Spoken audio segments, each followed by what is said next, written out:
ma vie.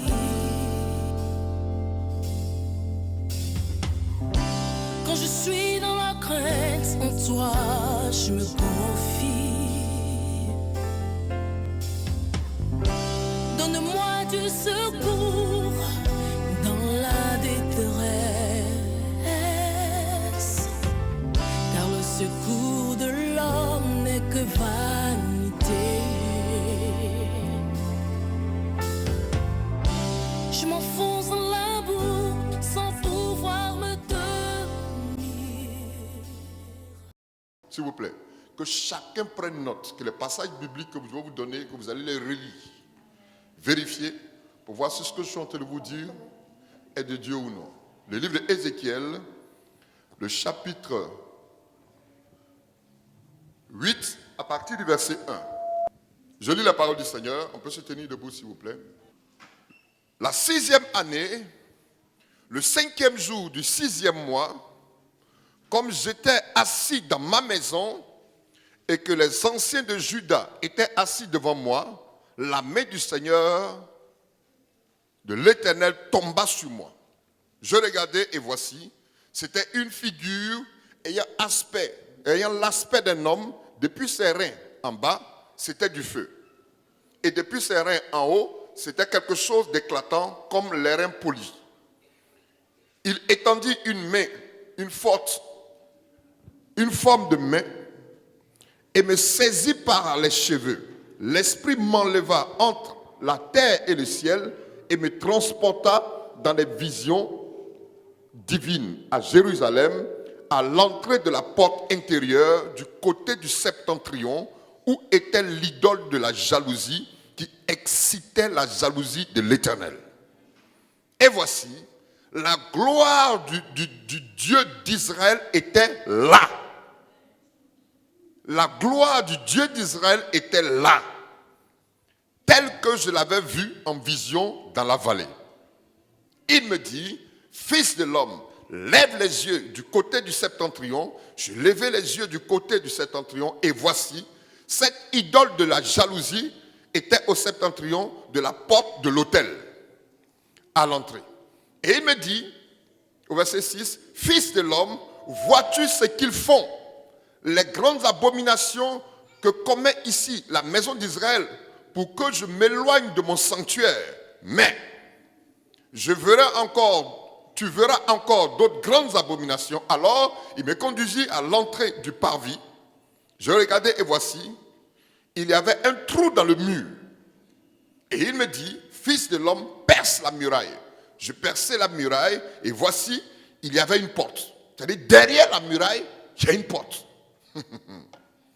Et il me dit, entre et vois les méchantes abominations qu'ils commettent ici. J'entrai et je regardais et voici, il y avait toutes sortes de figures, de reptiles, de bêtes abominables, de toutes les idoles de la maison d'Israël, peintes sur la muraille tout autour. 70 hommes, des anciens de la maison d'Israël, au milieu desquels était Yazania, fils de Karam, se tenaient devant ces idoles, chacun l'encensoir à la main, il s'élevait une épaisse nuée d'encens. Il me dit, fils de l'homme, vois-tu ce que font dans les ténèbres les anciens de la maison d'Israël, chacun dans sa chambre pleine de figures, car ils disent, l'Éternel ne nous voit pas. L'Éternel a abandonné le pays. Et il me dit, tu verras encore d'autres grandes abominations qu'ils commettent. Et il me conduisit à l'entrée de la porte de la maison de l'Éternel, du côté du septentrion. Et voici, il y avait là des femmes assises qui pleuraient Tammuz. Et il me dit, vois-tu, fils de l'homme, tu verras encore d'autres abominations, plus grandes que celles-là. Et il me conduisit dans le parvis intérieur de la maison de l'Éternel. Et voici, à l'entrée du temple de l'Éternel, entre le portique de l'autel, il y avait environ 25 hommes tournant le dos au temple de l'Éternel et le visage vers l'Orient. Et ils se prosternaient à l'Orient devant le soleil. Il me dit, vois-tu, fils de l'homme, est-ce trop peu pour la maison de Juda de commettre les abominations qu'ils commettent ici? Où? C'est dans le temple. Faut-il encore qu'ils remplissent le pays de violence et qui ne cessent de m'irriter. Voici, ils approchent le rameau de leur nez. Moi aussi, j'agirai avec fureur, mon œil sera sans pitié et je n'aurai point de miséricorde. Quand ils crieront à haute voix à mes oreilles, je ne les écouterai pas. Parole de l'Éternel. On peut s'asseoir. Quand je lis ce texte, je suis plus que secoué. Secoué dans la mesure où Dieu est en train de nous interpeller sur une situation qui se passait dans un pays. Un peuple qui s'est choisi, pas par leur propre volonté, mais parce que Dieu a posé les regards sur un homme qui s'appelle Abraham. Avec Abraham, il a tissé une alliance, et à partir d'Abraham, dans cette alliance, Abraham ayant obéi, Dieu s'est dit qu'il allait décider de marcher avec ce peuple-là à vie. Quelqu'un m'écoute? Et on va parler d'Isaac, nous allons parler de Jacob, on va parler de David, de Moïse, ainsi de suite, jusqu'à ce que nous tombons dans ce texte. Ce texte-là nous parle de quoi? Voilà une nation que Dieu s'est choisie, où Dieu a bâti, il a décidé qu'on bâtisse une maison qui va appeler sa maison, autrement dit la maison de l'Éternel, c'est que Salomon a bâti. Et dans ce lieu-là, il était important que les hommes marchent comme Dieu voulait, parce que ce lieu-là, il se l'a approprié en disant c'est ma maison. Donc dans sa maison, il y avait le mode, le fonctionnement qu'il cherchait, il y avait l'adoration qu'il cherchait, il y avait l'offrande qu'il allait apporter, il y avait la disponibilité du cœur de chaque personne. Quelqu'un m'écoute? Donc, arrivé à un certain moment, on s'est rendu compte que Dieu a pris soin de mettre des gens à part qui allaient s'occuper de l'office, de comment les offrandes devaient être faites, comment est-ce que le culte devait être dirigé, comment est-ce que la prédication devait être faite, comment le groupe musical également devait s'investir, comment est-ce qu'on devait être vêti et tout. Donc, l'attitude de chaque personne dans l'obéissance de ce que Dieu avait établi était important. Quelqu'un me dit un amen. Donc, ça veut dire que s'il ne fonctionnait pas ainsi, Dieu tout de suite s'irritait parce qu'il avait comme l'impression que les gens voulaient faire ce qu'ils voulaient. Qu'est-ce que je veux dire par là? Parce que servir Dieu englobe deux choses. Soit tu cries à l'indépendance, soit tu cries à la dépendance. Être indépendant, c'est que tu n'as plus besoin de quelqu'un. Mais la dépendance, c'est que tu dépends de quelqu'un. Or, avec Dieu, Dieu te fait don. Il te donne tout ce qu'il a. Il décide que ce lieu t'appartient, mais ta vie ne t'appartient pas. Il te donne un talent, mais le talent ne t'appartient pas. Il te donne un don, le don ne t'appartient pas. Il va te donner un titre même, mais le titre ne t'appartient pas. Pourquoi? Parce qu'avant qu'il investisse les différentes personnes, lui, il est le sacrificateur par excellence. Donc, en tant que sacrificateur, comme il ne veut pas venir physiquement sur terre, il choisit quelqu'un en qui il s'est investi pour accomplir sa volonté. Quelqu'un m'écoute? Donc, le prophète n'est pas prophète, c'est Jésus qui est prophète. Il continue son ministère de prophète dans la vie de quelqu'un. Évangéliste, pareil. Pasteur, pareil. Diacre, pareil. Donc, la disponibilité de chaque personne était capitale devant Dieu. Quelqu'un peut me dire un amen? Et voici que, un jour, Dieu va susciter un homme qui s'appelle Ézéchiel. Qui était-il? Parce que ce temple-là avait été dans la désolation un moment, parce que les sacrificateurs à l'intérieur n'adoraient plus Dieu. Pourquoi? Parce qu'ils ne voyaient pas la manifestation physique. Ils ne voyaient plus l'accomplissement de certaines choses. Donc pour eux, comme Dieu n'accomplit pas ce qu'ils demandent, Dieu n'est plus avec eux. Donc ils ont décidé de se tourner vers d'autres dieux. Donc ce qu'ils faisaient dans le secret, ce qu'ils faisaient qui était caché, apparemment ce qu'ils présentaient était beau, mais dans le secret ils faisaient des choses cachées. Donc qu'est-ce que Dieu va faire?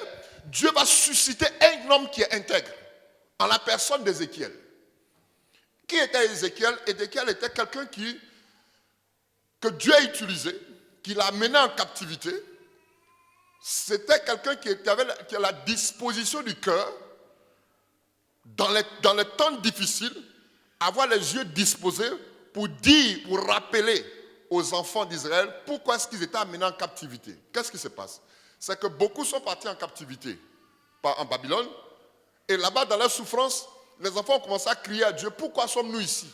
Donc Dieu va susciter, va utiliser Ézéchiel pour rappeler aux enfants pourquoi ils sont ici, pourquoi ils sont captifs, pourquoi ils sont en train de souffrir. Donc leur rappeler qu'ils sont là, non pas parce qu'ils ont péché, mais parce que leurs pères ont posé des actes. Voilà pourquoi ils se retrouvent captifs ici. Quelqu'un m'écoute? Donc Ézéchiel était quelqu'un qui avait les yeux sur Dieu. Voilà pourquoi, arrivé à un certain moment, Dieu va le soulever et il va l'amener pour qu'il aille dans la vallée des semences desséchées. dont il a parlé tout à l'heure pour dire que dans ce lieu-là, il y a des choses abominables qui sont faites. Les gens, ils voient des ossements desséchés, mais Dieu lui dit, ces ossements desséchés que tu vois, c'est toute l'armée d'Israël qui est là. Est-ce que si tu dis quelque chose, tu crois que si tu dis quelque chose, ces eaux pourront revivre? Quelqu'un me comprend? Donc c'est quelqu'un avec qui Dieu communiquait, Dieu parlait. Donc tout ce qui était fait dans le secret, dans le temple, où les hommes de Dieu, si je veux parler ainsi, dans ce texte, ne marchaient pas comme ils voulaient, ils sortaient, apparemment tout était beau, mais dans le secret, ce qu'ils faisaient, c'est qu'ils n'adoraient pas Dieu comme il se devait. Leur marche était contraire.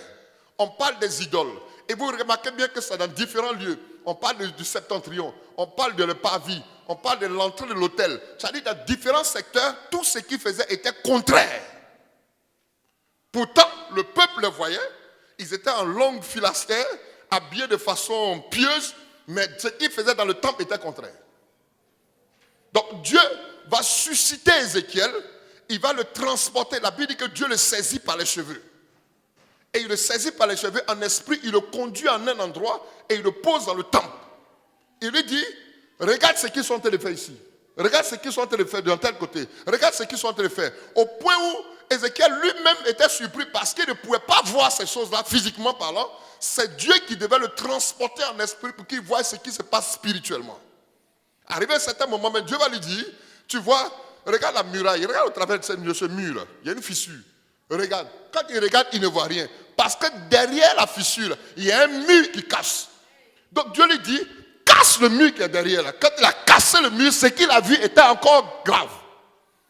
C'est une façon de dire qu'il y a des choses qui, de façon apparente, nous sont cachées.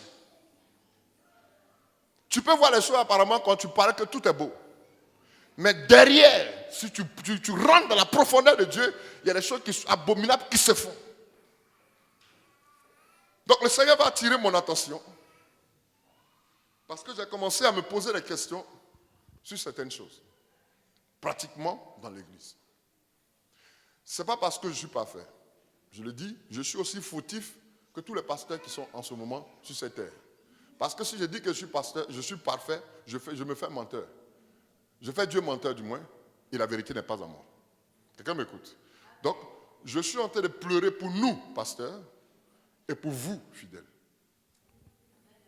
Donc l'ouverture que je vais donner ce jour doit nous amener à comprendre qu'on a un parcours. Ce parcours-là, ce n'est pas l'échec qui doit nous attendre, c'est la victoire. Quelqu'un ne m'a pas dit un amen. J'ai dit c'est la victoire. Parce que la Bible me dit ceci, vous connaîtrez la vérité. Et cette vérité-là vous affranchira. Donc, quand on parle d'affranchir, c'est quelqu'un qu'on libère. Vous connaissez la vérité et cette vérité vous rendra libre dans d'autres versions. Donc ça veut dire qu'il y a captivité. Pourtant, tu n'as pas de chaîne aux pieds. Pourtant, tu n'as pas de chaîne aux mains. Mais si on parle de captivité, ça veut dire que l'ignorance de la vérité t'amène à être captif quelque part. Pourquoi? Parce que le dirigeant est important. Celui qui t'enseigne, si tu vas à l'école, que le professeur te donne de mauvais cours, à l'examen, tu échoues. Voilà pourquoi il pourrait dire, le Seigneur pourrait dire, dans le livre d'Ésaïe, chapitre 59, verset 1, il dit quoi? Non, la main de l'Éternel n'est pas courte pour nous sauver, ni son oreille dure pour nous entendre, mais ce sont nos fautes. Quand il dit faute, dans d'autres versions, c'est écrit crime. Ce sont nos fautes qui mettent une séparation entre Dieu et nous. Ce sont nos péchés maintenant qui lui cachent sa face. Donc deux mots, faute et péché. Donc ça veut dire que c'est des choses qui peuvent nous freiner et nous empêcher d'aller de l'avant, perdre certaines grâces que Dieu a pour nous. On peut être en un endroit et puis s'ouvrir sur nous, subir certains événements qui sont contraires. Alléluia. J'ai dit Alléluia. Donc aujourd'hui, je vais ouvrir un peu l'esprit de chaque personne pour que je vais introduire le thème parce qu'on va le traiter sur 4 dimanches. Je ne veux pas courir. Parce que si je cours, si je prêche, on va repartir tel que nous sommes venus. Mais je vais prendre le temps de nous enseigner. Quelqu'un peut prendre le livre de Romains chapitre 8. J'ai dit qu'on va beaucoup lire aujourd'hui. Le livre de Romains, le chapitre 8, à partir du verset 1. Je lis la parole de Dieu. Oui. Il n'y a donc maintenant aucune condamnation pour ceux qui sont en Jésus-Christ. Attends, ma fille. Quelqu'un l'a trouvé? Je veux que quelqu'un prête oreille. Qu'est-ce que tu as dit? Il n'y a donc Il maintenant. n'y a Donc. Elle n'a pas dit il n'y a pas de condamnation. Et il n'y a donc maintenant aucune condamnation pour ceux qui sont en Jésus. Tu peux reprendre le test. Il n'y a donc maintenant aucune condamnation pour ceux qui sont en Jésus-Christ. Amen. Donc en temps normal, c'est qu'il y a une histoire qui a été racontée et à partir de tout ce qui a été dit, le donc s'exprime. Donc il y a une clause qui engage le mot donc. Il y a des choses qui ont été dites pour conclure. On dit donc à partir de tout ce qui a été dit, il n'y a plus de condamnation pour ceux qui sont en Christ. N'est-ce pas? Donc ça veut dire que tout ce qui a été dit en haut, si vous le lisez, vous allez comprendre. Continue de lire, ma fille. En effet, la loi de l'esprit de vie en Jésus-Christ. La loi de l'esprit de vie, mais en Jésus, m'a affranchi de la loi du péché et de la mort. Ah, la loi de l'esprit de vie en Jésus m'a affranchi de la loi du péché et de la mort. Oui. Car, chose impossible à la loi, parce que la chair la rendait sans force. Parce que la chair rendait sans force quoi? La loi. Dieu a condamné le péché dans la chair, en voyant à cause du péché son propre fils dans une chair semblable à celle du péché. Alléluia. Amen. Et cela, afin que la justice de la loi fût accomplie en nous qui marchons, non selon la chair, mais selon l'esprit. Donc il y a deux formes de marche. La marche selon la chair et la marche selon l'esprit.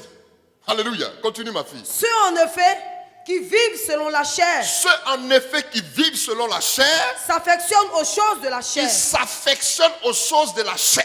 Tandis que ceux qui vivent selon l'esprit. Ceux qui vivent selon l'esprit s'affectionnent aux choses de l'esprit. S'affectionnent aux choses de l'esprit. Et l'affection de la chair, c'est la mort. Allez. L'affection de la chair, c'est quoi? C'est la mort. L'affection de la chair, c'est quoi? La mort. Tandis que l'affection de l'esprit, c'est la vie et la paix. Quelqu'un peut acclamer le Seigneur. Continue, ma fille. Car l'affection de la chair est inimitié contre Dieu. Parce qu'elle ne se soumet pas à la loi de Dieu. L'affection de la chair est inimitié contre Dieu. Elle s'oppose à Dieu. Elle lutte avec Dieu. Elle ne craint pas Dieu. Oui. Et qu'elle ne le peut même pas. Parce qu'elle ne se soumet pas.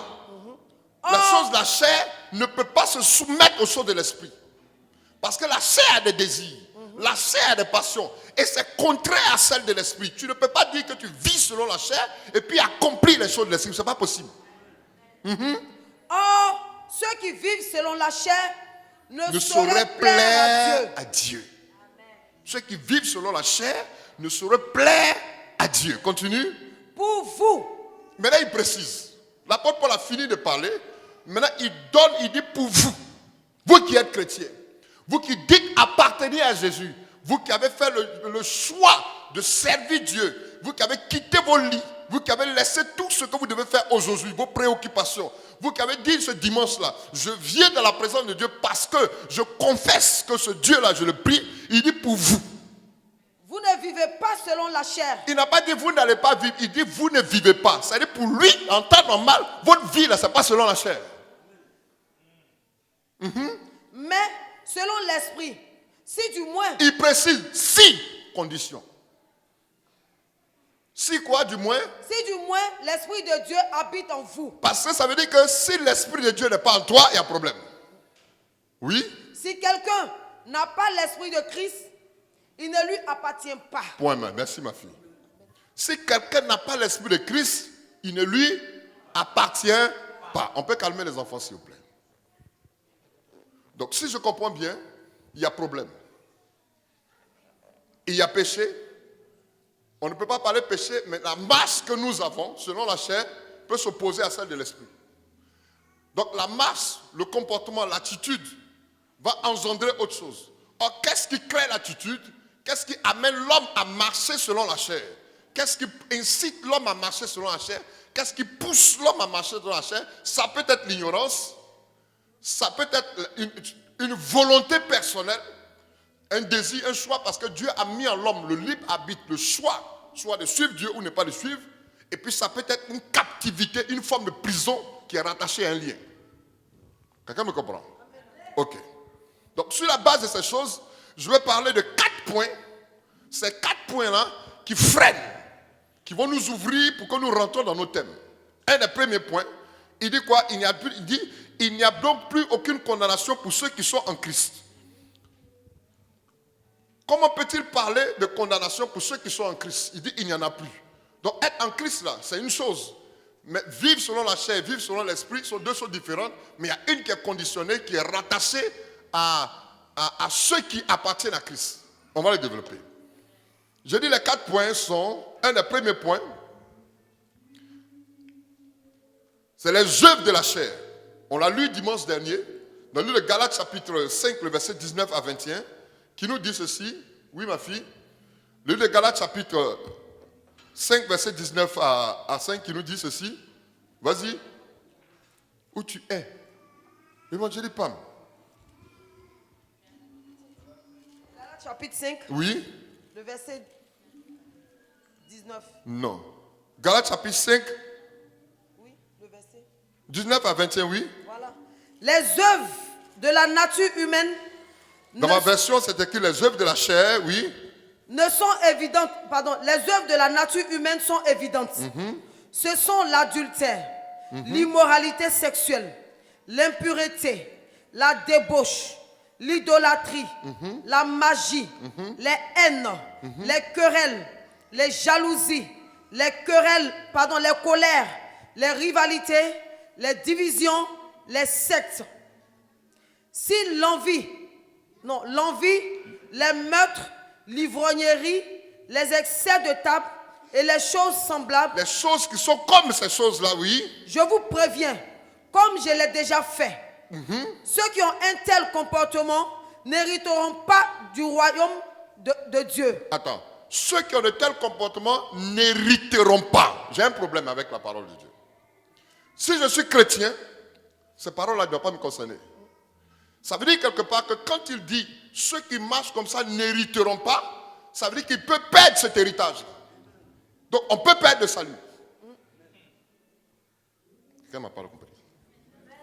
Parce qu'il y a un enseignement erroné qui est présenté aujourd'hui, qui fait comprendre qu'une fois que j'accepte Jésus, même si je pêche, Dieu est trop amour, je vais au paradis. Parce qu'il dit il y a la marche selon la chair et la marche par l'esprit. Marcher selon la chair et marcher selon l'esprit sont deux choses différentes. Donc le plan de Dieu pour nous, c'est que nous marchions selon l'esprit pour que nous puissions hériter. Parce qu'il dit ceux qui font de telles choses n'hériteront pas. Donc ça veut dire quelque part que Dieu ne s'adresse pas aux païens.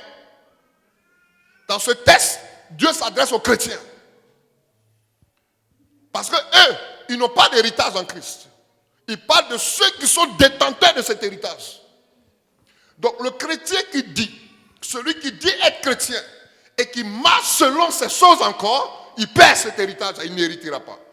Parce que le royaume des cieux est un héritage pour tous ceux qui lui appartiennent. Quelqu'un me comprend? Donc s'il ne s'adresse pas aux païens, ça veut dire que c'est des choses qui vont flirter avec les chrétiens que nous sommes. Les chrétiens vont flirter avec ces choses. On peut essayer. On te dit, c'est pas grave. Vas-y, je te dis non. Parce que si je peux perdre cet héritage qui est le royaume des cieux, à quoi sert-il? À quoi ça me sert de gagner tout le monde entier si je dois perdre ça? Parce que la finalité, c'est ça, le royaume des cieux. La finalité, c'est de retrouver le Seigneur. Parce qu'il est parti nous préparer une place. La Bible dit que quand il nous devrait préparer une place, il reviendra. Afin de nous prendre de telle sorte que là où il est, nous y soyons aussi. Quelqu'un m'écoute?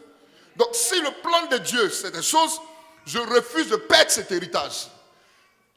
J'ai cru depuis des années que Dieu s'adressait aux païens. Alors que là, c'est plus aux chrétiens. Tout ce que quelqu'un dit, quelque chose va se passer. Alléluia. Donc vous réalisez que la vie selon la chair devient un blocage. Donc la marche selon la chair va introduire quelque chose. Le deuxième point que je vais développer, c'est le dérèglement ou l'impureté, ou alors ce que j'appelle la débauche. Ma fille, il faut prendre le 2 Corinthiens chapitre 12, verset 21. L'apôtre Paul dit à Corinthe, dans le 2 Corinthiens chapitre 12, verset 25, 21, il dit quoi? Je crains. 12, verset 21. Oui, je crains. Je crains qu'à mon arrivée, mon Dieu ne m'humilie de nouveau à votre sujet et que je n'ai à pleurer sur plusieurs de ceux qui ont péché précédemment et qui ne se sont pas repentis de l'impureté, de l'impudicité et des dissolutions et des dérèglements ou la dissolution auxquels ils se sont livrés. Alléluia. Donc l'apôtre Paul est en train d'attirer l'attention sur les Corinthiens pour leur dire, je crains qu'à mon retour, quand je reviendrai vers vous, que je trouve encore des gens qui n'ont pas eu le temps de se repentir. Sur quoi? Le dérèglement. Quand on parle de dérèglement, ça veut dire qu'il y a des règles préétablies et les gens ont décidé de marcher autrement. Ou encore, l'impureté. On parle de l'impudicité ou la débauche sexuelle. Ou encore, la dissolution. Oui. Auxquels ils se sont livrés. Auxquels ils se sont livrés. Donc l'apôtre Paul a eu le temps de leur enseigner. L'apôtre Paul a eu le temps de leur présenter ce qu'il fallait faire. Quand l'apôtre Paul a tourné le dos, il dit, sa crainte, c'est qu'ils reviennent et qu'ils trouvent encore ces choses-là. Qu'ils se retrouvent devant le Seigneur en train de pleurer, comme s'ils n'avaient pas eu le temps de leur enseigner ça. Donc l'objectif d'un OE, c'est de pleurer, d'être, en fait, on est constamment en éveil. Notre éveil, c'est qu'on ne trouve pas le contraire de ce qu'on vous enseigne.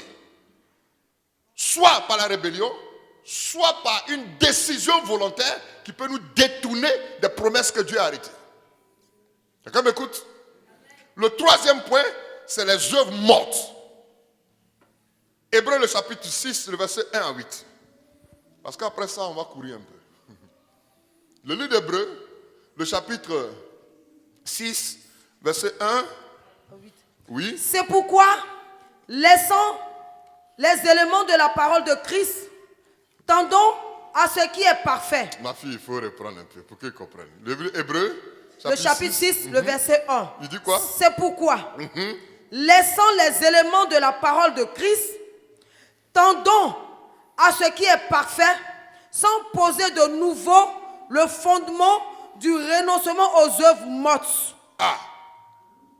Je reprends dans ma version. C'est pourquoi, laissant les éléments de la parole de Christ, tendons à ce qui est parfait, sans poser de nouveau le fondement du renoncement aux œuvres mortes. Ceux qui refusent de renoncer aux œuvres mortes, là, on va en parler tout à l'heure. Il dit de là. De la foi en Dieu, de la doctrine des baptêmes, de l'imposition des mains, de la résurrection des morts et du jugement éternel. Du jugement éternel. La fin de toute chose, c'est le jugement éternel. Ce n'est pas l'imposition des mains qui est la première des choses, mais c'est la fin. Or, nous fait comprendre que c'est la fin d'une chose vaut mieux que son commencement. Parce que nous avons canalisé nos choses sur l'imposition des mains, sur ce que Dieu a fait. On a ignoré le jugement éternel. Donc, si à la fin, je dois échouer, il y a un problème. Continue, ma fille. C'est ce que nous ferons si Dieu le permet. Car il est impossible que ceux qui ont été une fois éclairés. Car il est impossible que ceux qui ont été une fois éclairés par quoi? Par la parole. Qui ont goûté le don céleste, qui ont eu part au Saint-Esprit, qui ont goûté la bonne parole de Dieu et les puissances du siècle à venir, et qui sont tombés, soient encore renouvelés et amenés à la repentance, puisqu'ils crucifient pour leur part le Fils de Dieu. C'est comme si Christ est mort et par tes actes et par les œuvres mortes, tu le crucifies encore une autre fois. Et l'expose à l'ignominie. L'ignominie, c'est la honte suprême. La honte là. Au-dessus de la honte. Donc tu exposes Christ à cette honte là. Et tu le remets encore dedans. Lorsqu'une terre est abreuvée par la pluie. Écoutez maintenant la parabole qu'il donne. Lorsqu'une terre est abreuvée par la pluie qui tombe souvent sur elle et qu'elle produit une herbe utile à ceux pour qui elle est cultivée, elle participe à la bénédiction de Dieu. Elle participe à la bénédiction de Dieu. Il est en train de donner une parabole, une herbe. Mais si elle produit des épines et des chardons, elle est reprouvée et près d'être maudite, et on finit par y mettre le feu. Quoique nous parlions ainsi, bien-aimés, nous attendons pour ceux qui vous concernent les choses meilleures et favorables au salut. Alléluia. Donc regardez, il prend cette parabole-là pour dire quelqu'un qui, dans son champ, il a mis des trucs, il espère quelque part récolter ce qui est bon. Mais quand il trouve que ce n'est pas bon, ces choses-là vont être brûlées. Ça veut dire que ce n'est pas le talent, ce n'est pas le don, ce n'est pas ce que Dieu a mis en toi qui est le plus important. C'est la mise en pratique dans ce qu'il veut. Voilà pourquoi j'ai dit, il y a deux choses qui s'expriment. Quand on est accepté de Dieu, il y a la dépendance et il y a l'indépendance. Quand un pays demande une indépendance, ça veut dire qu'il n'a plus besoin de soutien. Il peut faire. La dépendance, c'est que celui qui m'a dit de faire, je veux marcher comme il veut parce que ce n'est pas moi qui vais le faire. Donc, l'objectif que Dieu veut atteindre avec nous, chrétiens, aujourd'hui, c'est de nous laisser guider pour qu'il fasse ce qu'il a à faire. Jamais tu ne verras une statue qui va se dire, qui va essayer de te donner des ordres. C'est plutôt toi qui. Jamais l'argile ne pourra dire au potier, fais-moi comme ça. C'est le potier qui fait ce qu'il a à faire. Donc ainsi, si nous avons ce principe-là en nous, comprenons qu'à la fin, on a quelque chose à faire. Une œuvre morte, c'est quoi? C'est-à-dire que, comme il a dit au commencement, il y a des choses, et pourquoi? Laissant de côté ce que la parole de Dieu dit. Nous-mêmes, nous décidons de faire. Nos œuvres n'ont pas de sens parce que ce n'est pas Dieu qui construit. Ce que Dieu ne construit pas est mort. Donc la décision de pouvoir partir avec Dieu, un des éléments qui est une erreur qui empêche Dieu d'agir, ce sont les œuvres mortes. Le dernier point, ce sont les meurtres, les enchantements et les vols. Ma fille, il faut lire. Je vais vous expliquer tout simplement, ça paraît flou dans votre esprit, je vais vous expliquer. Le livre de Apocalypse chapitre 9, le verset 20 à 21. Actuellement, ça paraît flou. Beaucoup ne comprennent pas ce que je veux dire. Verset 20 à 21. Je lis la parole de Dieu. Les autres hommes qui ne furent pas tués par ces fléaux ne se repentirent pas des œuvres de leurs mains. Attends. Il dit quoi? Les autres hommes qui n'ont pas été tués par des fléaux. Ça veut dire qu'il y a d'autres qui ont fait et puis ils sont morts. Ça les a tués. Mais ceux qui n'ont pas été tués par ces fléaux-là, parce que Dieu châtie le péché. Il châtie celui qu'il aime. Donc par le péché, il y a d'autres qui ont posé des actes qui sont morts. Mais il y a d'autres qui ne sont pas morts par le péché qu'ils ont fait parce que Dieu a envoyé un fléau, mais ils n'ont pas été atteints. Il dit quoi?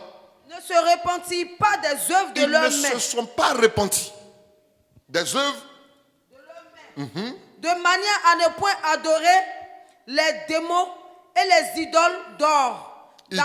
Ma version dit, ils ne cessèrent pas d'adorer les démons, les idoles d'or, d'argent, d'airain, de pierre et de bois qui ne peuvent ni voir, ni entendre, ni marcher. Et ils ne se repentirent pas de leur meurtre, ni de leur enchantement, ni de leur débauche, ni de leur vol. Donc, un objectif, j'ai présenté 3 points. Tout ce qui peut empêcher ou alors doit nous inciter à rentrer dans la repentance, il y a ces 4 points-là. Les œuvres de la chair.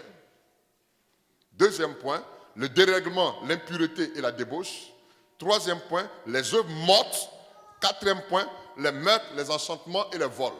Ça veut dire quoi? Ça veut dire que dans la marche que nous avons avec le Seigneur, il y a un des éléments qui doit t'inciter à la repentance. Soit, peut-être que tu es voleur, peut-être que tu es meurtrier. Excusez-moi, peut-être qu'il y a d'autres qui ont fait l'avortement. Même étant dans l'église, il y a d'autres qui ont posé certains actes, mais qui sont là. Or, on a présenté tout à l'heure le temple dans lequel il y a des œuvres qui se faisaient, où un homme ne t'a pas vu, mais Dieu va inciter pour te faire comprendre que tout ce qui est caché est vu de ses yeux. Il y a la masse dans laquelle tu es aujourd'hui. Il Il y a l'attitude que tu... C'est-à-dire la démarche que tu as. Peut-être qu'on ne te voit pas entrer d'aller chaque nuit quelque part. Donc tout ce que tu fais dans le secret, même si nous ne voyons pas, je veux te dire qu'il y a une fissure dans le mur. Ce que tu crois caché, il y a un trou dans le mur et il y a l'œil du Seigneur qui te voit. L'objectif du Seigneur, c'est que tu ne demeures pas ainsi dedans, mais que tu sortes. Donc, si tu prends conscience que tu es dans une de ces étapes-là, il y a l'attitude que tu dois adopter. Et c'est cette attitude-là qu'on appelle la repentance. Peut-être que pour toi, tu as la œuvre de la chair. Or, la Bible dit que ceux qui marchent selon la chair n'hériteront pas. Tu vas perdre un héritage. Peut-être que pour toi, c'est le dérèglement, c'est l'impureté. Pour toi, tu sais Dieu, tu viens à l'église, mais tu ne marches pas selon les règles que Dieu a établies. Soit on parle d'offrande, toi tu n'es pas dedans. On parle de dîme, tu n'es pas dedans. On parle de jeûne, tu n'es pas dedans. Venir à l'heure, tu n'es pas dedans. Avec tout ce que toi tu fais, je sais prier, je viens à l'église, je suis ponctuel. Il y a des règles avec Dieu. Donc toi tu es dans le dérèglement. Mais tu ne commets pas adultère, tu ne cherches pas le mari de quelqu'un. Mais tu en as une de ces étapes-là qui peut freiner. Je ne sais pas si quelqu'un m'écoute. Donc si tel est le cas, la repentance, c'est quoi? Pourquoi est-ce qu'on nous parle très souvent de repentance, de repentance, de repentance? Je vais ouvrir une parenthèse avant que nous rentrions. Écoutez-moi. Quand je lis ma Bible, avant d'introduire le Nouveau Testament, on a fait mention de tout ce qui s'est passé dans le passé. Dieu a choisi un peuple, ce peuple a péché. Ça veut dire que toute l'histoire des Juifs, toute leur histoire est pour nous un enseignement, et un plan que Dieu a mis en place pour que nous puissions voir les erreurs des autres et ne pas commettre ces mêmes erreurs et profiter de la grâce. Chaque fois qu'Israël est revenu vers Dieu, Dieu a béni Israël. Quand ils ont fait un recours, ils se sont reculés de Dieu, Dieu s'est reculé d'eux. Donc c'est quelque chose qui a été présenté. Et il prend pour exemple aujourd'hui nous parler du temple que lui il a bâti par Salomon. Où Dieu a choisi ce lieu-là, il dit ce lieu-là sera appelé de ma maison. Or, la prière que Salomon a adressée là, il dit toutes les prières qui seront adressées dans ce temple-là, quiconque entre dans ce temple et qui prie, que Dieu l'exauce. Donc Dieu agrée. Au point même d'autres n'étaient même pas à Jérusalem, étaient obligés de tourner leur regard vers le temple. Ne serait-ce que dans cette pensée, tourner le regard vers le temple et qui prie, Dieu exauce. Donc ça veut dire que ce lieu-là était trop stratégique. En temps normal, moi je vais préserver ce lieu. En temps normal, je vais faire de telle sorte qu'on soit constamment exaucé. Mais à la lumière de la parole de Dieu, on se rend compte qu'il y a l'ennemi aussi qui travaille. Parce qu'il sait que s'il te met dans un faux plan, tu perds. Son objectif, il est venu pour travailler. Et il travaille bien. Satan et ses démons travaillent bien. Et je dis que ce sont des serviteurs fidèles de Dieu pour nous éprouver. Ils sont là pour éprouver notre foi. Pour nous démontrer s'ils sont de Dieu ou pas. Je ne dis pas serviteurs dans le sens de ils sont appelés de Dieu, non. Mais ils sont là pour tester. Ils te testent. Dieu permet. En fait, le diable nous arrange pour nous donner des notes. Pour que Dieu nous donne des notes. Il vient pour que Dieu nous donne des diplômes. Il vient pour que Dieu vienne nous surclasser. Donc tout ce qui se présente à nous, ne voyons pas ça comme une erreur. Mais cela arrive parce que Dieu veut te donner une autre dimension. Donc l'épreuve qui est en face de toi, c'est bénéfique pour toi. La tension qui se présente à toi, elle est bénéfique pour toi. C'est-à-dire, en fait, Satan est en train de il te présente un examen à toi de réussir pour brandir le diplôme qu'il faut. Est-ce que quelqu'un est en train de me comprendre? Donc réalisez ici que il y a la prise de conscience, tu es tombé, c'est vrai. Mais l'attitude à adopter pour te relever, c'est ce qu'on appelle la repentance. Il y a l'héritage qui est là, c'est vrai. Je n'arrive pas à prendre. Qu'est-ce qu'il fasse que je fasse pour pouvoir reprendre mon héritage? C'est ce qu'on appelle la repentance. Alléluia. Donc Israël a péché un côté. L'Ancien Testament parle des erreurs. Quand tu vas commencer par Genèse, dans le livre de la Genèse, il y a un événement qui s'est passé dans le jardin d'Éden. Le premier livre de la Genèse, on parle de l'erreur de l'homme. Le dernier mot de l'Ancien Testament, c'est le mot interdit. Donc, commencement, malédiction dans le jardin. dernier mot interdit qui fait mention de malédiction, ça veut dire que quelque part, le peuple était dans l'attente de la solution. Cette solution-là allait être introduite, mais à partir d'un mot que Jean-Baptiste va utiliser pour les avoir. Repentez-vous. C'est-à-dire que s'il n'y a pas repentance, le salut ne viendra pas. Donc regardez un peu. Donc Jean-Baptiste se présente contre le pont entre l'Ancien Testament et le Nouveau Testament. Mais le mot qu'il va prendre pour les introduire dans le Nouveau, pour les introduire dans la grâce, pour les introduire en Christ, c'est le mot repentance. Donc tu vois, l'Ancien Testament est ici. Au commencement, il y a une malédiction. Le dernier mot, c'est interdit. Mais il faut qu'il rentre dans la grâce pour pouvoir aller profiter de tout ce qui est Jésus. C'est Jean-Baptiste. Donc Jean-Baptiste est comme le pont qui va leur permettre d'accéder. Or, tu ne peux pas passer par Jean-Baptiste sans avoir accepté ce qu'il dit. Et le premier message pour les introduire, c'est repentez-vous. Car le royaume des cieux est proche. Donc, qui est le royaume des cieux? Qu'est-ce que c'est que le royaume des cieux? C'est la promesse que nous tous nous cherchons. Ce n'est pas l'or, ce n'est pas l'argent, mais c'est le royaume. Qui parle au royaume, il y a un roi. Où il y a roi, c'est qu'il y a sujet. Quelqu'un me comprend. Le fonctionnement d'un royaume est différent de l'autre. Donc nous sommes dans le monde, dans le royaume des ténèbres. Mais il y a un autre royaume. Même dans le royaume des ténèbres, là, il y a un autre royaume qui doit régner. Voilà pourquoi il dit vous êtes la lumière du monde. C'est-à-dire où tu arrives, ce que tu ne sais pas, c'est que tu déranges. Où tu mets le pas, tu éclaires. Tu illumines le coin. Donc c'est normal que Satan voie que tu déranges. Pourquoi est-ce qu'il m'éprouve? Pourtant je jeûne, pourtant je prie. Pourtant j'apporte ma dîme. Pourtant je manifeste l'amour. Mais au moment de me tourner, quelqu'un me poignarde. Ce n'est pas quelqu'un de dehors, mais mon propre frère. C'est quelqu'un en train de me suivre. Je dis ce que je suis en train de vous enseigner, c'est ce qui va nous régir toute notre vie. Si tu n'as pas la pensée de la repentance, tu échoues. En Matthieu chapitre 3, le verset 2, il dit ceci. Il disait, repentez-vous, car le royaume des cieux est proche. Donc, Jean-Baptiste finit de prêcher. Le but, c'est d'amener le cœur du peuple vers Dieu. À la minute où il introduit Jésus, Jésus lui aussi va venir notre message, repentez-vous. Il ne commence pas son ministère sans parler de ça. Vous voulez la preuve? Lis Matthieu le chapitre 4, verset 17.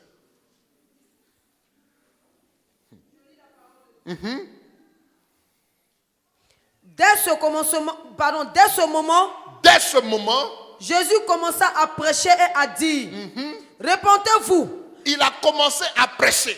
Le commencement du ministère de Jésus a commencé par repentez-vous. Pourtant, Jean-Baptiste a déjà annoncé ça.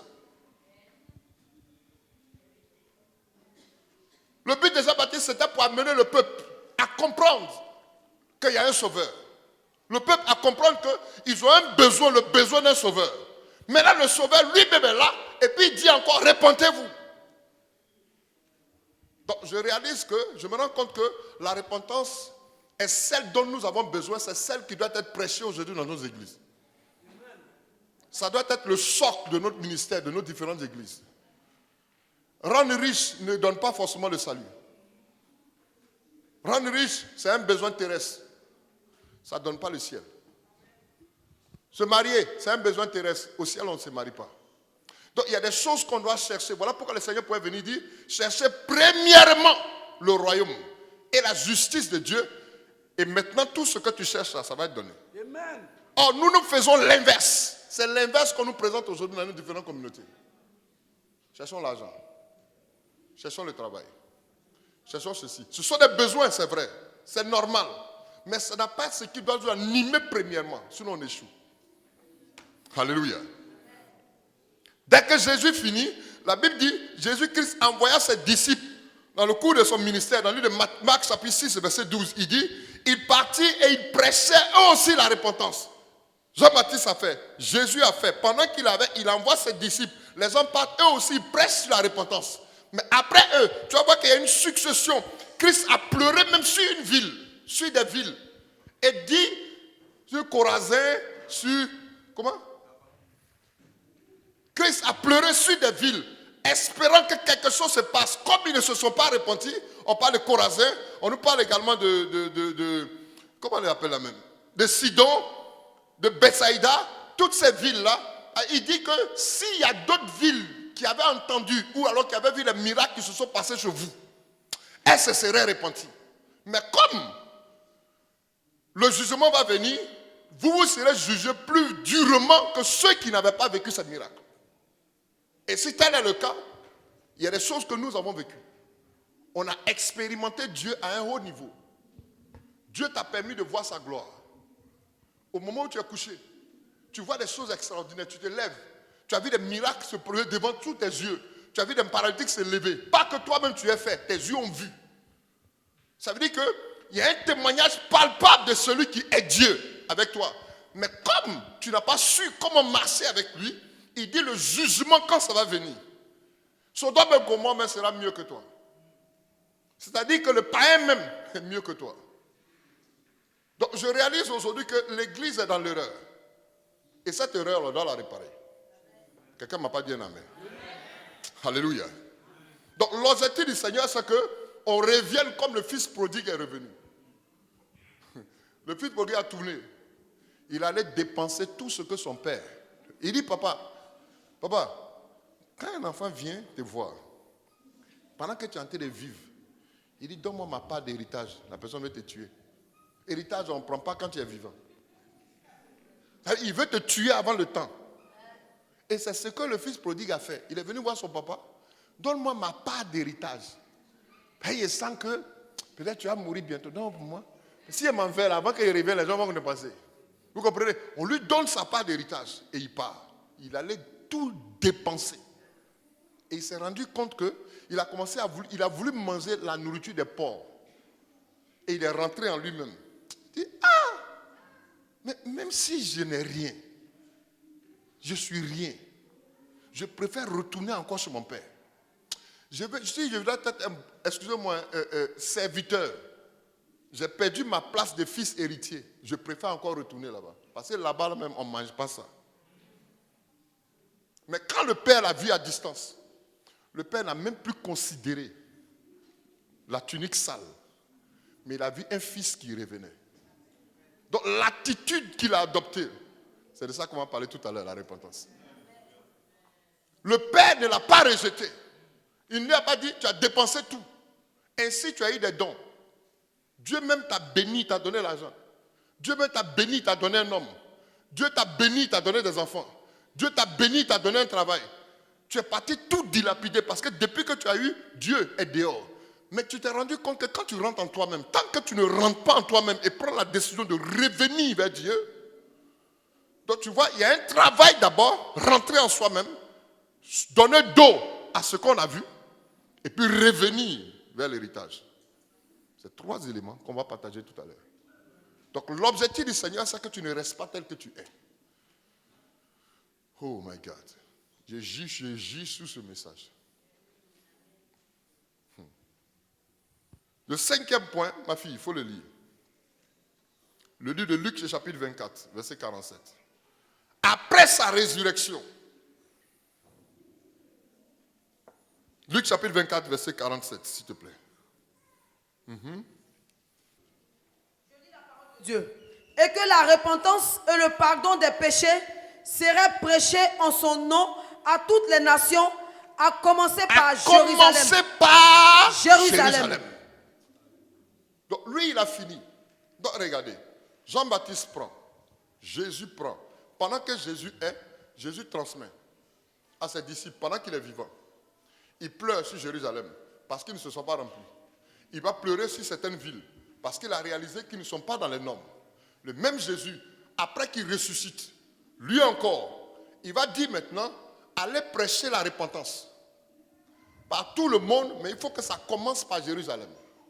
Pourquoi? Parce que Jérusalem a annoncé une parole en disant que tu n'es pas Dieu. Si réellement c'est toi, que ton sang retombe sur nous. Donc la terre de Jérusalem, les natifs de Jérusalem ont été maudits. Donc, il demande à ce que la repentance commence d'abord par Jérusalem parce que c'est le peuple choisi, la terre choisie. S'il n'y a pas de repentance, ça ne peut pas découler. Quelqu'un m'écoute? Donc, regardez ces différents points. Donc, ça veut dire que la repentance est un des éléments clés. Dès que les disciples, eux aussi, se retrouvent à la chambre haute, Pierre sort. Le premier message qui va sortir dans le Acte chapitre 2, le verset 38 à 40, il va dire, Pierre leur dit, repentez-vous et que chacun de vous soit baptisé au nom de Jésus à cause du pardon de vos péchés et vous recevrez le don du Saint-Esprit car la promesse est pour vous, pour vos enfants et pour tous ceux qui sont au loin en aussi grand nombre que le Seigneur, notre Dieu, les appellera. Et puis il dit, par plusieurs autres paroles, il les conjurait et les exhortait, disant, sauvez-vous de cette génération perverse. Il les conjure, il les exhorte de se sauver de cette génération. Donc la génération dans laquelle nous sommes aujourd'hui, le Seigneur veut nous exhorter à nous sauver. Qu'est-ce qui se passe dans ce monde aujourd'hui? Pourquoi aujourd'hui le Seigneur attire notre attention? Parce que ce message-là, ça doit être annoncé. La repentance doit être annoncée partout. À commencer par Jean-Baptiste. Parce que Israël s'était détourné de Dieu. Israël devait aller croiser Jésus. Il devient un pont. Jésus prêche la repentance. Jésus part dans son parcours. Il annonce à ses fils d'annoncer. Il meurt. Il ressuscite. Il dit le premier message, allez annoncer. Et que cela soit annoncé partout. Acte chapitre 2, la Bible nous dit que Pierre se lève. Après la rencontre du Saint-Esprit, il prophétise, il annonce la repentance. Maintenant, le dernier point, Acte chapitre 17, verset 30. Pour que je commence mon message. C'est maintenant qu'il est prêché. Le livre Acte chapitre 17, le verset 30. Je lis la parole de Dieu. Oui. Dieu, sans tenir compte des temps d'ignorance. Alléluia. Dieu, sans tenir compte des temps d'ignorance, annonce maintenant. Il annonce quand? Maintenant. À tous les hommes. À tout homme. En tout lieu. En tout lieu. C'est-à-dire à la Briche. Que ce soit à Gagnois, que ce soit à Pointe-Noire. En tout lieu. Qu'il ait à se repentir. Qu'il ait à se repentir. Oui. Parce qu'il a fixé un jour. Parce qu'il y a un jour. Il a fixé un jour. Où il jugera le monde selon la justice. Alléluia. Continue ma fille. Par l'homme qu'il a désigné et ce dont il a donné à tous une preuve certaine en la ressuscitant des morts. Alléluia. Donc regardez, la Bible nous dit dans le Romains chapitre 3, le verset 23, tous ont péché et sont privés de la gloire. Mais la gloire qui appartient à Dieu. Donc, si je suis privé de quelque chose, c'est qu'il y a quelque chose qui m'empêche de prendre. Et c'est ces 4 éléments que j'ai cités premièrement. Dans quelle étape es-tu? Qu'est-ce qui te freine? Il y a un besoin que tu as, acquérir. Il y a un besoin que tu as, mettre le pas dans le royaume. Qu'est-ce qui peut être un obstacle? Les 4 points. Donc, si je réalise que depuis Jean-Baptiste jusqu'à nos temps, le message clé qui doit être annoncé, c'est la repentance, alors je dois inciter le peuple à comprendre ce que c'est que la repentance. Parce que si je ne comprends pas la repentance, je suis égaré. Alléluia. Je suis totalement, parce qu'il dit, tout est permis. Mais tout, je dis, tout est permis, mais tout ce que quelqu'un dit, tout est permis, mais tout n'est pas. Ma fille, prends-lui de 1 Corinthiens, chapitre 6, verset 12. Je dis, prenez note de tous ces passages 12. Et allez vérifier. Je lis la parole de Dieu. Tout m'est permis, mais tout n'est pas utile. Commence d'abord au verset 9. Ne savez-vous pas que les injustes n'hériteront point le royaume de Dieu? Ne vous y trompez pas. Ni les impudiques. Ni quoi? Les impudiques. Ni les idolâtres. Ni les adultères. Ni les efféminés. Ni les infâmes. Ni les voleurs. Ni les cupides. Ni les ivrognes. Ni les outragés. Ni les ravisseurs n'hériteront le royaume de Dieu. Et c'est là ce que vous étiez.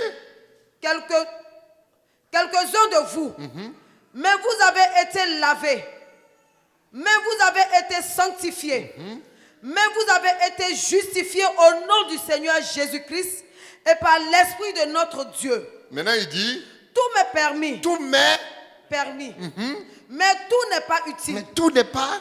Utile. Maintenant il dit, Tout m'est permis, tout m'est permis, mais je ne me laisserai asservir par quoi je ne que veux ce pas soit. me laisser asservir par quoi que ce soit. Donc, il y a des prisons dans lesquelles nous-mêmes on se met.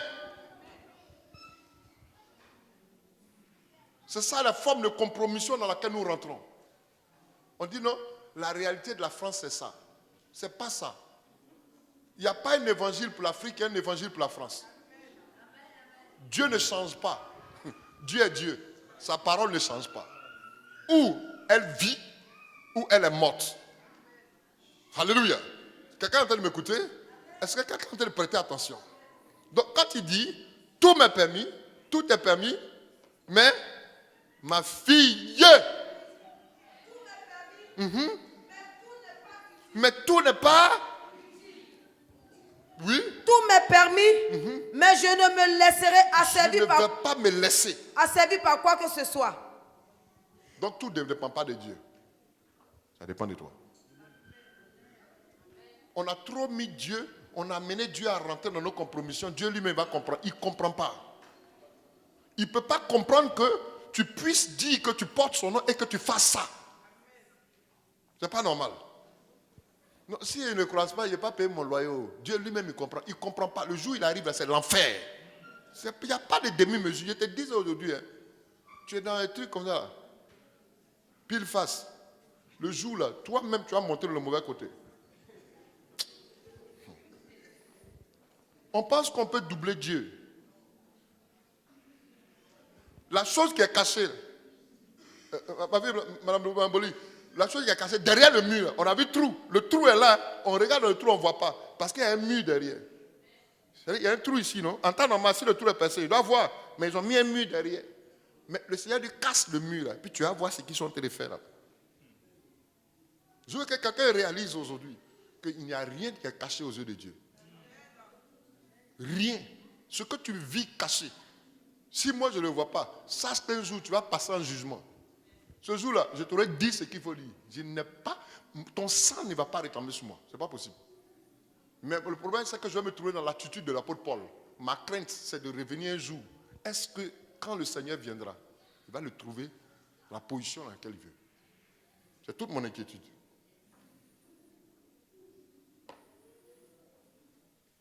Verset 17. Écoutez très bien.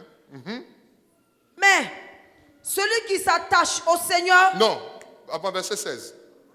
Écoutez bien. Hein? loin de là. D'accord, tout m'est permis, mais tout n'est pas utile. Oui. Je ne me laisserai pas servir par quoi que ce soit. Verset 16. Loin de là. Ne savez-vous pas que celui qui s'attache à la prostituée est un seul corps avec elle? Ah, attendez, écoutez bien la parole. Hein? Celui qui s'attache à la prostituée. Manu, viens. Il dit, celui qui s'attache à la prostituée devient un seul corps avec elle. Un seul corps. Car est-il dit? Vas-y. Oui. Vas-y. Car est-il dit? Les deux deviendront une seule chair. Les deux deviendront une seule chair. Celui qui s'attache à une prostituée. Or, ce qui n'est pas de Dieu, quand tu vas vers, tu te prostitues. Donc tu deviens un seul corps avec l'esprit. Mais pas qui n'est pas de Dieu. Parce que vous êtes une seule chair. Mais celui qui s'attache au Seigneur est avec lui un seul esprit. Pas un seul corps. Je ne sais pas si quelqu'un me comprend. Si tu t'attaches à une prostituée, vous devenez un seul corps. Mais si tu t'attaches au Seigneur, vous devenez un seul esprit. Parce que Dieu est esprit. Et Dieu marche par l'esprit. Toi, tu ne peux que marcher par l'esprit. Mais si tu t'attaches à la prostituée, tu deviens une seule chair, tu marches par la chair. Or, ce qui est de la chair ne peut pas plaire aux choses de l'esprit. Donc, le choix t'appartient. Ce qui marche par la chair s'éloigne de Dieu. Ce qui marche par l'esprit s'attache aux choses de l'esprit. Parce que Dieu est esprit. Dieu n'est pas chair. Donc le plan de Dieu se trouve dans ce qui est spirituel. Ce qui est esprit, pas ce qui est charnel. Qu'est-ce qui t'enveloppe au point de perdre ce qui est de l'esprit? Voilà pourquoi j'ai préféré parler des 4 premiers points d'abord. La chair. Après ça, on a parlé de quoi? La débauche, le dérèglement, les œuvres mortes, le viol, l'enchantement. C'est-à-dire que tu es encore dans des choses mystiques. Vous comprenez, non? Toutes ces choses-là peuvent freiner. Donc, dans le temple qui a été présenté, dans ce même temple qui a été présenté, dans ce même temple qui a été, tu réalises que Dieu, il voit ce qui se passe dans le temple. Dieu est en train de voir. Il est en train de voir des gens qui sont en train de faire des choses contre nature, qui ne sont pas ce qu'il attend. Or, Dieu est esprit et Dieu veut révéler sa bonté à quiconque croit en lui. Donc, la vérité de Dieu, c'est celle qui t'éclaire et qui te conduit à accéder aux choses du ciel. Avant que le diamant ne soit physiquement, spirituellement, elle est. L'on pense que c'est le diamant qui est venu avant. Non. Ce qui est diamant spirituellement, c'est ce qui n'a pas de forme. Or, ce qui n'a pas de forme est déjà béni. Maintenant, il envoie ce qui a une forme, il donne, c'est la reproduction de ce qu'on ne voit pas qu'il a mis sur terre. Entre-temps, il a déjà béni ce qui est spirituel. Donc, diamant, tant qu'elle ne marche pas selon les choses de l'esprit, elle ne verra pas la bénédiction qui est se manifester dans le physique. Mais si elle marche, elle se conforme au siècle présent, en marchant selon les choses de la chair, elle va perdre tout ce qui est déjà arrêté spirituellement. Je ne sais pas si quelqu'un me comprend. Regarde, le dessin de l'homme, là, il est déjà arrêté. Le tracé, c'est la vie planifiée d'une personne par son Dieu. Et maintenant, il met la personne sur la terre. Et il dit à Jérémie, Jérémie, avant que tu ne naisses, je te connaissais. Je t'avais déjà établi. Et dit, je t'ai établi prophète des nations. Jérémie dit, mais comment tu peux me dire que je suis ce? Il dit, tu iras partout, j'irai. Il dit, non, non, non. Moi, je suis un enfant. Dieu dit à Jérémie, Dieu dit à Diamant, ne dis pas je suis un enfant. En temps normal, quelqu'un qui parle bien le français, il va dire, ne dis pas que tu es un enfant. Mais Dieu dit, ne dis pas je suis. En fait, le je suis, c'est Dieu. Dieu s'appelle je suis. Quand il dit, je t'avais déjà établi, alors que physiquement, tu n'es pas encore établi, celui qui a dit qu'il est, a déjà arrêté. Toi, tu dis, je suis, tu fais de Dieu menteur parce que toi, tu vois le physique et tu dis que ça ne peut pas se faire. Donc, ne dis pas, je suis un enfant. Et ça, c'est l'indépendance. À la minute où elle accepte le principe de Dieu, elle devient dépendante. Elle dit, fais ce que tu as dit. Donc le Seigneur va lui dire, qu'est-ce que tu vois, Diamant? Diamant va dire, je vois une branche d'amandier. Ah bon? Tu vois bien. Parce que je veille sur ce que tu as vu pour l'exécuter. Ce que tu as vu, qui est ma parole. Donc en fait, la vision qu'elle a, c'est la parole de Dieu. Donc elle devient conforme à ce que Dieu a arrêté la concernant. Donc il y a des choses que Dieu t'a dit, tu peux t'asseoir. Il y a des choses que Dieu a arrêtées, il y a des choses que Dieu nous a déjà destinées. Des choses auxquelles Dieu nous a déjà destinées. Donc c'est nous qui sortons, nous dérivons. Imagine-toi qu'il est préparé, comme tu veux te marier, quelqu'un de potable. Mais toi tu regardes aujourd'hui, tu veux pour aujourd'hui. Aujourd'hui là. Donc je regarde Justin, et il joue bien au piano. Dès que c'est lui. Ce n'est pas un peut-être, hein, c'est une confirmation, Dieu m'a dit. Alors que demain, Justin va se retrouver dans une situation. Tu vas commencer à regarder M. Milliard. Oh, M. Milliard est déjà occupé.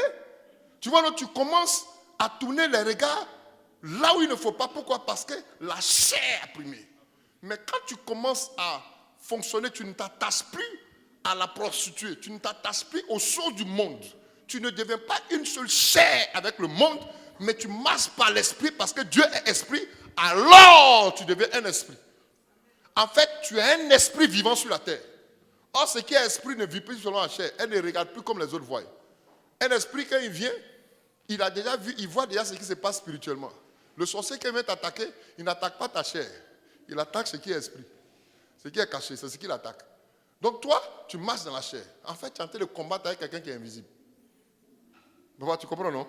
Donc, le plan de Dieu, c'est que toi, tu fonctionnes spirituellement. Dieu a arrêté quelque chose. Il faut voir comme Dieu voit. Mais quand tu commences à voir, selon les événements, les circonstances qui se présentent, tu commences à avoir le langage.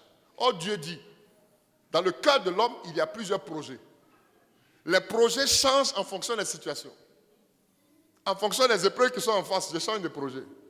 Ah non, vraiment, lui, il ne m'arrange plus. Mon projet, c'est pour quelqu'un d'autre. Tu vois, comprendre. Après, Dieu dit, dans le cœur de l'homme, il y a plusieurs projets. Mais ce ne sont pas les projets des hommes qui s'accomplissent, c'est le dessein. Or, le dessein, c'est le tracé, ou la vie planifiée d'une personne par son Dieu. Donc, si je rentre dans le dessein, je coule. En fait, c'est comme si on versait l'eau.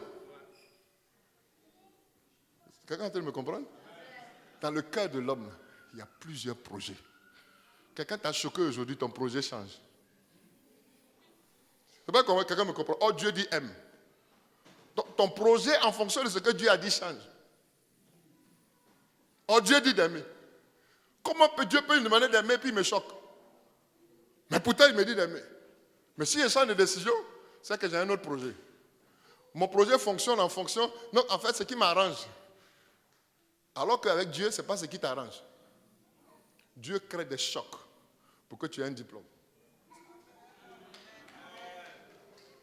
Je ne sais pas si quelqu'un me comprend. Vous connaîtrez la vérité et la vérité vous affranchira. Vous voyez, quand tu acceptes le principe de la parole, il y a des actes que tu poses. En fait, ce sont les actes qui déterminent ta conversion.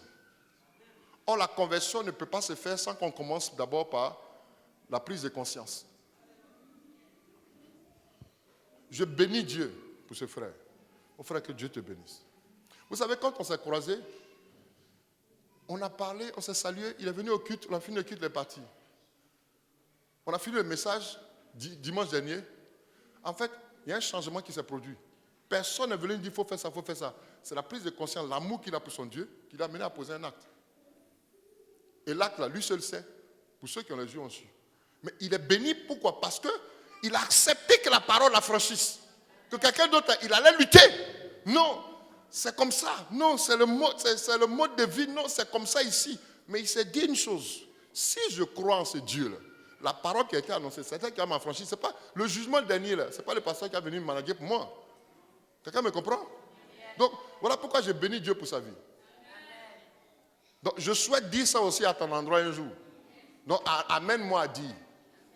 Il faut changer. Tout ce que quelqu'un dit, il faut changer. Tout ce que quelqu'un dit, lui, changeons. Alléluia. Je ne sais pas si quelqu'un est en train de me comprendre maintenant. Celui qui s'attache à une prostituée est une seule chair. Je veux que ce passage tourne dans ta tête toute la semaine. Celui qui s'attache à une prostituée devient une seule chair. Donc réalisez aujourd'hui que Dieu nous donne ce test d'Ézéchiel. C'est dans le temple. Je reviens dessus pour terminer. C'est dans le temple où la gloire de Dieu était. La Bible dit que quand Dieu a transporté Ézéchiel, il a amené, la gloire n'était pas partie. La Bible dit que la gloire était là. Et là où la gloire était, à côté, il y avait des idoles. Donc ça veut dire que la gloire de Dieu est la présence. Dieu est jaloux de ce qu'il a fait. Ça lui fait mal. Mais à cause de certaines personnes, il est encore là. Et il regarde les abominations qui sont en train de se faire. Donc il appelle Ézéchiel, viens voir ce qu'ils sont en train de me faire. Regarde comment ils me font mal. Regarde comment ils me blessent. Ainsi, beaucoup de personnes dans l'église, ceux qui se disposent, pleurent. En fait, c'est l'état de l'esprit. L'esprit, envie de faire quelque chose. Donc il met le poids sur certaines personnes. Les gens pleurent dans le secret. Ils sont chagrinés parce que l'église ne bouge pas, parce qu'il y a ceci, parce qu'il y a cela. Ils vont prendre des résolutions, mais on ne les comprend pas. On refuse de fonctionner avec eux. Quelqu'un me comprend? Tu es là, tu ne comprends pas pourquoi tu es poussé à jeûner. Tu pries. Minuit, 2 heures, 3 heures, 4 heures. Pourtant tu es sorti du travail, tu ne comprends pas pourquoi. En fait, la gloire de Dieu était dans le temple. Mais dans le même temps, la Bible dit qu'il y avait des idoles. Il y avait des choses qui se faisaient. La Bible ne dit pas que la gloire a quitté. La gloire n'a pas quitté. Pourquoi? Parce que Dieu s'est trouvé une personne. Il s'est trouvé 2. Il s'est trouvé 3. En fait, l'objectif de Dieu, c'est que tous parviennent à la repentance. Pour que la lumière puisse réjaillir. Donc le prix que tu es en train de payer dans le secret. Le jeûne dans lequel Dieu te met chaque jour. Les minuit 2 heures, minuit 4 heures. En fait, ce n'est pas en vain. C'est pour quelqu'un comme moi. C'est pour quelqu'un comme ta soeur. C'est qu'il veut restaurer l'église. C'est pour un temps comme celui-ci que Dieu t'a appelé. Maintenant, toi qui te trouves dans cette situation difficile, c'est possible que tu ressortes. Quand tu vois, excusez-moi, tu vois une soeur, tu ne peux pas respirer. Ton regard même peut plus.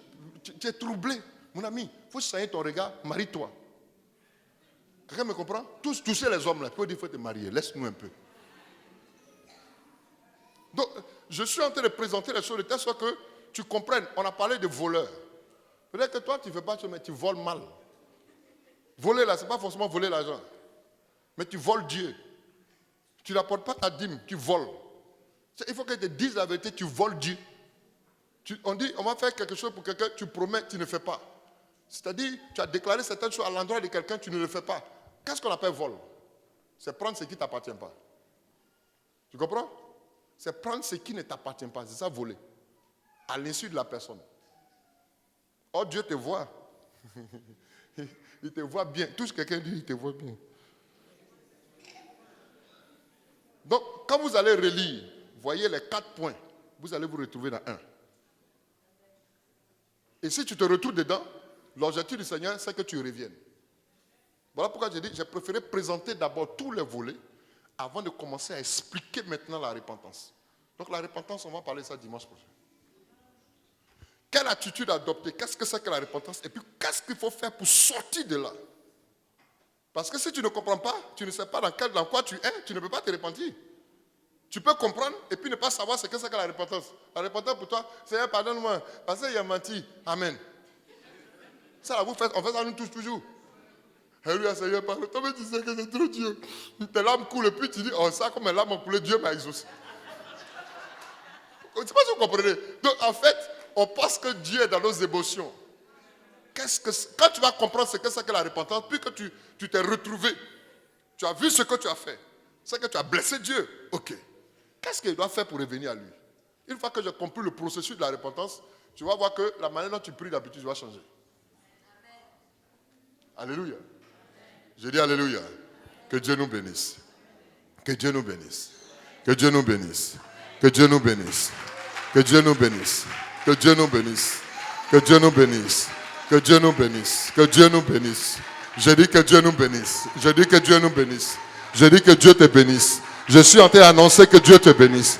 Je suis en train de dire à quelqu'un que Dieu te bénisse. Je suis en train de dire à quelqu'un que Dieu te bénisse. Je suis en train de réveiller ta mémoire pour te dire que la bénédiction est pour toi. Cela ne dépend pas de quelqu'un, ça dépend de toi. Tes acclamations vont apporter quelque chose de nouveau. Alléluia. Ta manière de penser doit apporter quelque chose de nouveau. Alléluia. Le déclic de ta joie doit apporter quelque chose. Alléluia. Je dis que c'est important pour toi. C'est important pour toi. La repentance est importante pour... Dans cette attitude, je ne te demanderai pas de demander pardon à Dieu aujourd'hui. Là n'est pas mon objectif. En fonction du message qui a été prêché, tu sais dans quoi tu te trouves. Tu sais ce qui te fatigue. Je suis venu pour que ton esprit s'ouvre sur l'attitude dans laquelle tu es. Le monsieur avec qui tu es, qui n'est pas ton mari, comment on appelle ça? Mon indifférence totale pour les choses de Dieu, comment on appelle ça? Ma forme d'indiscipline dans mon foyer, comment on appelle ça? Mon comportement avec mon mari, comment on appelle ça? Ma manière de parler à quelqu'un, je parle mal, comment on appelle ça? mes attitudes où je crée des chocs, des palabres. Je parle ici, je parle de l'autre côté. Tout ce que je crée, comment on appelle ça? Toi seul tu sais. Je veux seulement que tu réalises ce qui peut t'empêcher d'hériter le royaume. Je veux seulement que tu réalises. Aujourd'hui, je veux que tu réalises, que tu prennes conscience que là-bas où tu es, ce n'est pas bon pour toi. Ce n'est pas bon du tout. Je dis que ce n'est pas bon. Le Seigneur est en train de me montrer la vie de plusieurs personnes. Mais je ne suis pas venu pour vous dénoncer. Je veux que vous réalisez l'état dans lequel vous êtes. Parce que quand Dieu parle de repentance comme ça, il est souvent prêt à exposer certaines personnes. Mais à cause de son amour, il attire, il interpelle pour qu'on sorte de là. Avant de sortir, tu ne peux pas sortir comme ça. Il faut réaliser, il faut prendre conscience. Je te mets en face de tes adversaires. Ce n'est pas l'ennemi de t'écraser, mais toi, tu es un dominant. Parce que tu es un lion. Le lion, il domine. Le lion n'est pas dominé. Je veux que tu réalises que le lion de la tribu de Juda est en toi. C'est toi qui dois dominer sur le péché. Ce n'est pas le péché qui doit dominer sur toi. Ce n'est pas le vol qui doit dominer sur toi. Ce n'est pas l'escroquerie qui doit dominer sur toi. Donc toutes ces formes d'éléments qui se passaient dans le temple, il y a un des éléments qui te fatigue. Tu n'es peut-être pas sacrificateur. Tu n'es peut-être pas pasteur. Bon, on parle dans le parvis. Le parvis, ce n'est pas dans le lieu très saint. À la porte de l'autel, où on fait les sacrifices des autels, c'est là où on apporte les offrandes. Peut-être que tu es dedans. Donc, je te présente tous les éléments pour que tu réalises. Qu'est-ce qui te fatigue, mon frère? Qu'est-ce qui t'empêche? Qu'est-ce qui va t'empêcher de voir Christ à l'œuvre? Baisse la tête.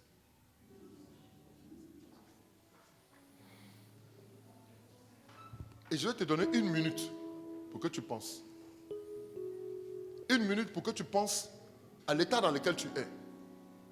Quand tu vas rentrer à la maison, il faut énumérer tout ce qui te fatigue.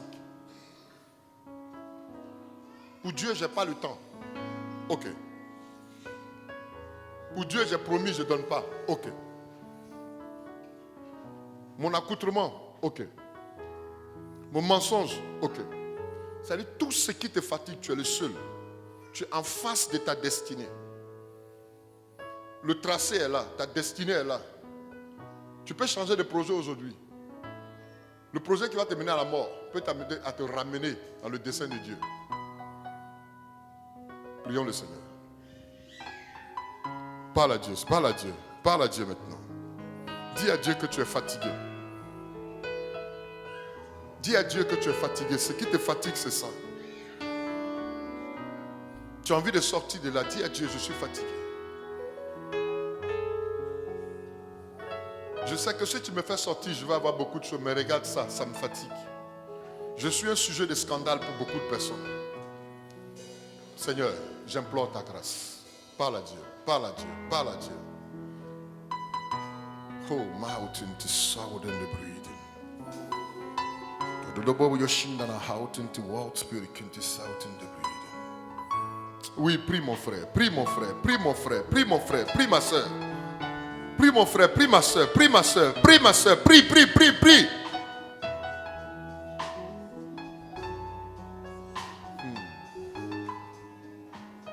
La Bible dit que tous ont péché et sont privés. Cette gloire ne doit pas nous échapper. Cette gloire, nous devons la posséder. Cette gloire, nous devons la reprendre. Cette gloire est à nous. Approche-toi de Dieu comme un fils, le fils prodigue. Reviens parce que tu as dilapidé tous tes biens. Reviens à lui parce que tu as tout dilapidé, tu as tout jeté. Et le Seigneur est prêt à te repositionner, à te remettre sur le droit chemin. Il est prêt à te donner ce que tu recherches.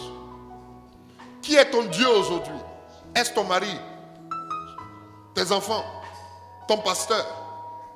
Ton argent? Les problèmes? Tout ce que tu mets au-dessus de Dieu devient ton Dieu. Je veux que ce matin tu parles. Et que tu dises à Dieu, cela me fatigue. Je suis un voleur, je suis un menteur. Je ne fais que faire des choses qui sont contraires à ton plan. Mais je réalise aujourd'hui mon besoin de revenir à toi et posséder ce que tu m'as réservé. Parle au Seigneur, parle au Seigneur, parle au Seigneur, parle au Seigneur. Parle au Seigneur s'il te plaît, parle au Seigneur s'il te plaît.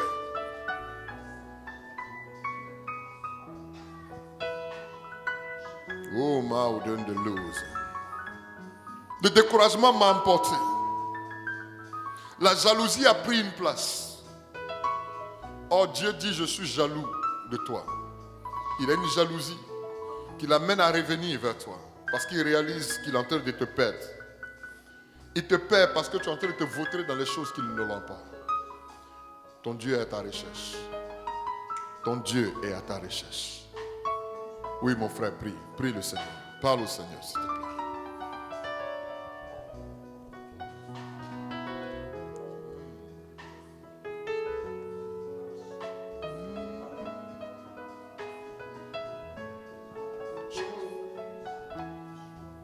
Oh, mouse, the quantum of spirit, to suffer out and to breathe, Lord. Jesus Christ. Libre du péché. Merci, Seigneur. Nous sommes à toi ce jour. Et nous savons, Seigneur, qu'il n'y a que toi seul. Seul ton règne, Seigneur, n'a point de fin. Seule ta force, Seigneur, se fait voir. Nous sommes à toi, Seigneur. Nous croyons que avec toi tout est possible. Je ne suis plus la même. Oh, Mountain de l'eau, Seigneur. Puis le poids qui m'écrasait, Merci, Seigneur. sa main l'a enlevé. Moi je ne suis plus la même. Alléluia. Il m'a touché. Oh, Mount, c'est le coin de l'eau. Jésus m'a touché. Oh, Jesus. Et de sa joie, il m'a rempli. Il s'est passé quelque chose dans ma vie. Il m'a touché et m'a libéré. Oh, Mount, c'est le rain de l'eau. Il m'a touché. Jésus m'a touché. Merci, Seigneur. Et de Merci, sa joie, il m'a rempli. Oh, il s'est passé quelque chose dans ma vie. Il m'a touché. Il m'a libéré. Alléluia. À ta place, je vais te demander si tu sens que c'est un poids que tu as sur toi à cause de ce qui te fatigue. Parce que le Seigneur est en train de me montrer beaucoup de personnes qui ont gardé rancune. Dans leur cœur, ils ont le cœur chargé.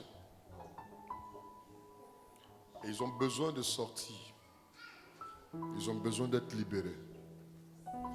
Et ils ont été choqués, ils ont été blessés, ils ont été trahis. Et cette trahison les a amenés à prendre des décisions. À ta place, je te demanderai de te tenir debout. Trahi par un ami, trahi par tes parents, trahi par un homme. Et cela a fait une forme de prison dans ton cœur.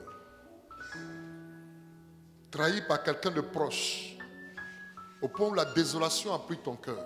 Trahi par tes propres parents. Et tu te dis maintenant comment sortir de là. Je vais faire une prière ce jour. Parce que quelque chose doit se déclencher dans ta vie. C'est important pour nous. Que tu mettes une main sur la tête et une autre main sur le cœur. Je vais prier.